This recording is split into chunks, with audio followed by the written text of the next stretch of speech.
Hello အားလုံးပဲမင်္ဂလာပါကျမကတော့တူတူဖြစ်ပါတယ်ကျမဒီ video clip လေးမှာတော့ module 1 lesson 1မှာတော့ AI ဆိုတာဘာလဲဆိုတဲ့အခြေခံလေးနဲ့ကျမစချင်ပါတယ် AI နဲ့လာသူတယောက်အနေနဲ့လုပ်ငန်းရှင်တယောက်အနေနဲ့ကျမအနေနဲ့ဒါ sharing လုပ်တာဖြစ်ပါတယ်အဲ့တော့ AI ဆိုတာဘာလဲဆိုကျမတို့လည်းပြောမယ်ဆိုရင် AI ဆိုတာစက်ကိုကျမတို့လူလိုလေ့လာတတ်အောင်လေ့လာသင်ယူတတ်အောင်ဆက်စဉ်းစားနိုင်အောင်ကျမတို့ဆုံးဖြတ်ချက်ချနိုင်အောင်လုပ်ပေးတဲ့နည်းပညာပဲဖြစ်ပါတယ်ပေါ့နော်ဆိုတော့ AI ကအဓိကဘာတွေလုပ်လဲပေါ့နော် AI ကအဓိကဘာတွေလုပ်လဲဆိုရင်၃ခုလုပ်တယ်သူရဲ့အဓိကလုပ်ဆောင်ချက်၃ခုပေါ့နော်ပထမတစ်ခုကတော့ generalized learning generalized learning ဆိုတာသူကလေ့လာသင်ယူတာအဲ့တော့ကျမတို့ပေးထားတဲ့ data တွေပေါ်မှာသူကလေ့လာသင်ယူနိုင်တယ် reasoning ကကြတော့ဆက်စဉ်းစားတာပေါ့နော်အဲ့တော့ကျမတို့ရဲ့ပြောတဲ့ conversation တွေ customer နဲ့လုပ်တဲ့အမေးဖြေတွေပေါ်မှာမူတည်ပြီးတော့သူကအဖြေပြန်ပေးနိုင်တယ်problem solving ပြဿနာတွေကိုဖြေရှင်းနိုင်တယ်ပေါ့နော်အဲ့ဒါကျမတို့ဥပမာနဲ့ကြည့်မယ်ဆိုရင်ဥပမာအဖြစ်ကျမတို့နေဒီ online website တစ်ခုမှာ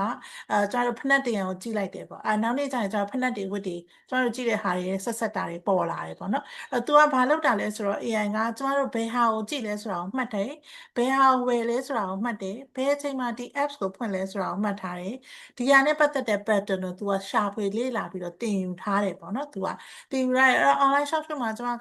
တို့ဝယ်တဲ့ data တွေကိုသူတင်ထားတယ်ဆိုရင်တင်ပေးထားတယ်ဆိုရင်သူကလစဉ်မှာဒီ customer က makeup ဝယ်တယ်ဒါမှမဟုတ်ဖက်နှက်ဝယ်တယ်ရေမွေးဝယ်တယ်သူမှတ်ထားပြီးတော့နောက်လတွေမှာ customer ကို remind လုပ်ပြီးတာ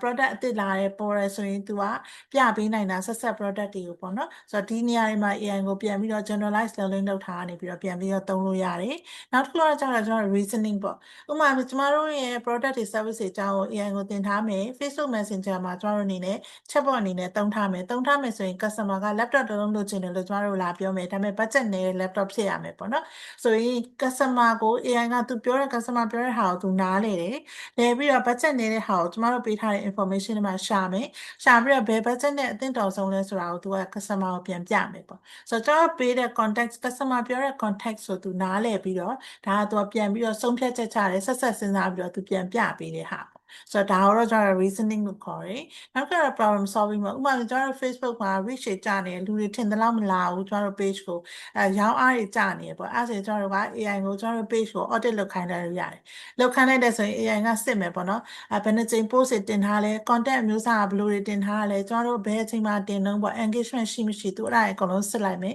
စစ်ပြီးတော့အဖြေထုတ်ပေးမယ်ပေါ့ထုတ်ပြီးတဲ့အခါမှာသူကကျမတို့ကိုဘာလုပ်ပေးမလဲဆိုရင်ဘယ်လိုပြင်သင့်တယ်ဆိုတာကိုသူကတခါတည်းကျမတို့တောင်းနေဆိုရင်သူအကြံဉာဏ်ပေးလို့ရတယ်ပေါ့နော်သူပေးတဲ့ idea ပေါ်မှာမူတည်ပြီးတော့ကျမတို့ကကိုယ်နဲ့သင်ယူလို့ရတယ်ပေါ့ဒီဘက်ကို3ချိန်နဲ့5ချိန် post လုပ်ပါတော့ video reels တွေထည့်ပါတော့ဘယ်အချိန်မှာတော့တင်ရင်အကောင်းဆုံးဖြစ်မယ်တော့ကျမတို့ CTA ပေါ့နော်ဒီ call to action နဲ့ဆုံးလိုက်ပါတော့စသဖြင့်ပေါ့နော်ဒီဟာကိုကျမတို့ကိုကူညီပြီးတော့ကျမတို့ရဲ့ပြဿနာအခက်အခဲတွေကိုဖြေရှင်းပေးနိုင်တယ်ပေါ့နော်ဒါကကြတော့ AI ရဲ့အဓိကလှုပ်ဆောင်တဲ့အချက်3ချက်ဖြစ်တယ်သူက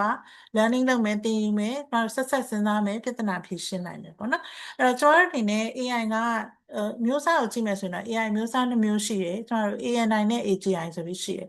်ကျွန်တော်တို့လောလောဆယ်နေ့စဉ်ဘဝမှာသုံးနေတဲ့ smartphone တွေ smartwatch တွေဘဏ်စနစ်တွေကလေးတွေကစားတဲ့ game တွေကအစပေါ့နော်ဒီဟာတွေအကုန်လုံးကကျွန်တော်တို့ဒီ ANI သုံးထားတာပေါ့ narrow intelligence ကိုကျွန်တော်တို့သုံးထားတာ ANI ရဲ့သဘောတရားကဘာလဲဆိုသူကအလုပ်တစ်ခုကိုပဲလုပ်တယ်သူ့ကိုခိုင်းထားတဲ့အလုပ်တစ်ခုကိုပဲလုပ်တယ်ဥပမာကျွန်တော်တို့ Google Map ရှာတဲ့ app ပေါ့နော်ဆိုတော့ Google Map ကိုကျွန်တော်ဖွင့်လိုက်တော့ကျွန်တော်ဘယ်နေရာရောက်နေလဲဘယ်ကိုသွားမယ်ပေါ့အဲ့ဒီလမ်းကြောင်းကိုသူကလမ်းကြောင်းညွှန်ပေးတဲ့ app သူကကြတော့သူ့ရဲ့အလုပ်ကဒီတစ်ခုပဲလုပ်တယ်ဥပမာကျွန်တော်တို့ chatbot တွေကို AI agent တွေကိုဆိုရင်ကျွန်တော်တို့ goal တွေပေးလိုက်မယ် agent တွေဆိုလဲအဲ့ goal တိုင်းကိုပဲသူလုပ်တယ်ပေါ့ chatbot တွေဆိုတော့ကျွန်တော်တို့မေးလိုက်တဲ့ဟာကိုပဲသူဖြေပေးတယ်ပေါ့နော်ဆိုတော့ဒါကသူ specific task တစ်ခုပဲလုပ်တ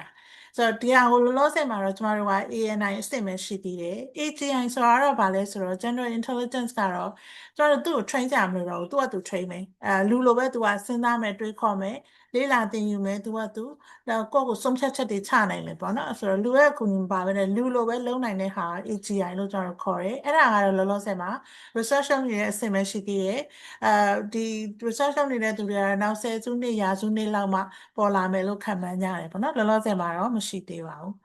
ကျမတို့အနေနဲ့နေ့စဉ်လုပ်ခွင့်မှာသုံးတာများတာတော့ကျမတို့ customer reply လုပ်တဲ့ chatbot တွေပေါ့နော်ဥပမာ Facebook page မှာပဲကျမတို့ chatbot သုံးထားတယ်ဆိုရင်24နာရီပတ်လုံးကျမတို့ရဲ့ customer ရဲ့မေးတဲ့မေးခွန်းတွေကိုဖြေပေးနိုင်မယ်ကျမတို့ဈေးကူရောင်းပေးနိုင်တယ် အဲ့လိုပဲကျွန်တော်တို့ inventory နဲ့ချိန်ထားရဲဆိုရင် stock level သူအများနဲ့စစ်နေမယ်ကျွန်တော်တို့ပစ္စည်းကနည်းနေပြီဆိုရင်ကျွန်တော်တို့ reminder လုပ်တာလည်းဖြစ်နိုင်တယ် supplier နဲ့ချိန်ထားရဲဆိုရင် supplier ကိုသူ email order တွေပေးနိုင်တယ်ပေါ့နော်နောက်တစ်ခါတော့ customer order ကိုသူလက်ခံလို့ရမယ် order ကို confirm လုပ်လို့ရမယ် payment တွေစစ်ပေးလို့ရမယ် delivery လမ်းကြောင်းသူ့ကိုလိပ်စာတွေပေးပြီးလမ်းကြောင်းဆွဲခိုင်းတယ်ဆိုရင်သူလမ်းကြောင်းဆွဲပေးလို့ရမယ်ဒါတွေအကုန်လုံးကကျွန်တော်တို့ဝန်ထမ်းမှာပဲသူကသူ handle လုပ်နိုင်တဲ့ဟာမျိုးတွေပေါ့နော်နောက်တစ်ခါကျတော့ sales dashboard တွေ report တွေပေါ့နော်အဲ့ဒါတွေကျွန်တော်တို့ပေးထားတဲ့ data ပေါ်တွေမှာကြည့်ပြီးတော့သူကနောက်လာဆိုရင်တော့ပစ္စည်းကိုတော့ပိုရောင်းတင်တယ်ပေါ့ဘယ်ပစ္စည်းကတော့ရောင်းအားနည်းနေတယ်ဘယ်ဟာလေးကတော့အဆင်ပြေနိုင်တယ်ဆိုပြီးသူ prediction လုပ်နိုင်တယ်ပေါ့နော်မှန်ခန့်မှန်းပေးနိုင်တယ်ပေါ့နော်ဆိုတော့အဲ့ခန့်မှန်းပေးတဲ့သူ data ပေါ်မှာလည်းကျွန်တော်တို့ကအဲ့ဒါတွေကို data ကိုကြည့်ပြီးတော့သူပြောထားတဲ့ data တွေကိုကြည့်ကျွန်တော်တို့ကဆုံးဖြတ်ချက်ချနိုင်တယ်ဘယ်ပစ္စည်းကိုရောင်းလဲမရောင်းလဲဆိုတာဒါကတော့နေ့စဉ်ကျွန်တော်တို့အလုပ်ခမှာသုံးတာများတယ်ဒီ ANI ဟာဖြစ်ပါတယ်ကျေးဇူးတင်ပါတယ်